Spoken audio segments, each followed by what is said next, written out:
Greetings YouTube, the author Mark Simmons here, back for my 22nd instalment of my readings from the Psionic Powers Trilogy.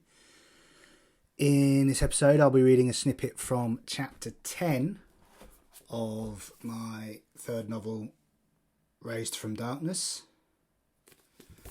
In the story so far, our protagonist has managed to survive the initial invasion of the Manse and now has Shannon with him, who is badly injured, and they are making their way blindly through the darkness, basically.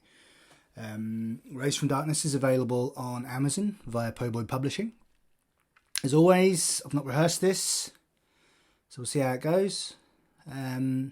So yeah, this is an extract from chapter 10, which is called Burden.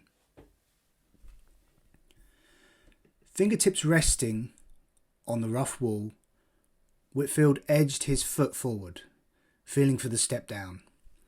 He crept forward with small steps until he felt his toes point out over the edge of the first step.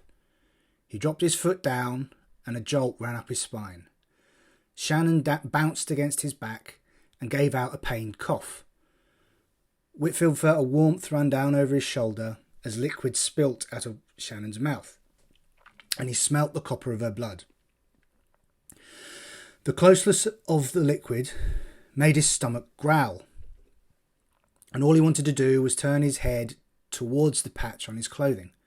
However, he knew that there were bottles of the stuff just a few steps down.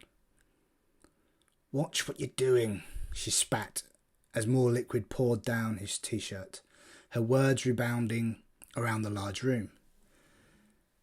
He turned his head into the side of hers and hissed into his ear, "Shut the fuck up." Into her ear even.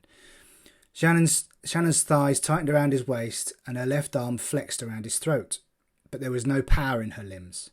Her head fell forward onto his shoulder, her breath catching on the sweat running down his neck.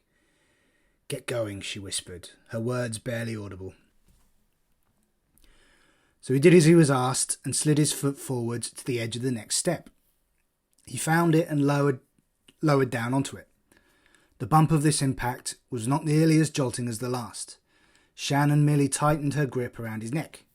He repeated this act each time, the descent becoming softer as he perfected his technique, until eventually the wall in front of him greeted his outstretched hand. Whitfield turned so that the wall was on his right again and moved forward, replicating his previous method. He began to descend the next set of steps. As he got a few steps down, his eyes began to adjust to the poor light. With each step further into the pitch, he started to make out shapes on the open space of the cellar, next to his left. The vague outlines of the many wine racks forming in the area below him. Shannon's left arm began to shake and her legs started to loosen around him. He tried to keep her on his back by grabbing her weakened arm, but her strength had given out on her and she slid off his back. "You okay?" he asked and turned to check on her. Leaning forward, he could see that Shannon's eyes were wild and her lips were pulled back over her gums. Whitfield jumped back from her. He had seen that look in her before, and it had been just as up close. She had been tied up at the time, and a bloodlust running through her had blinded her to everything around her. All she could see was possible food sources, so much so that she had tried to take a bite out of him. On that occasion, her restraints had kept her from harming him, but she had no such limitations now. A bottle or two from one of the racks was what she needed and fast. Shannon growled through her teeth, her eyes rolling back into her head, her arms reaching out in front of her. Whitfield had no intention of being caught in those arms. He glanced to his right and could see a gap between the wine racks next to him. So he leapt off the side of the steps down into the lines of bottled blood. As his left foot hit the floor, he was tipped backwards against the stone staircase. The ground wobbled under his feet, throwing him off balance.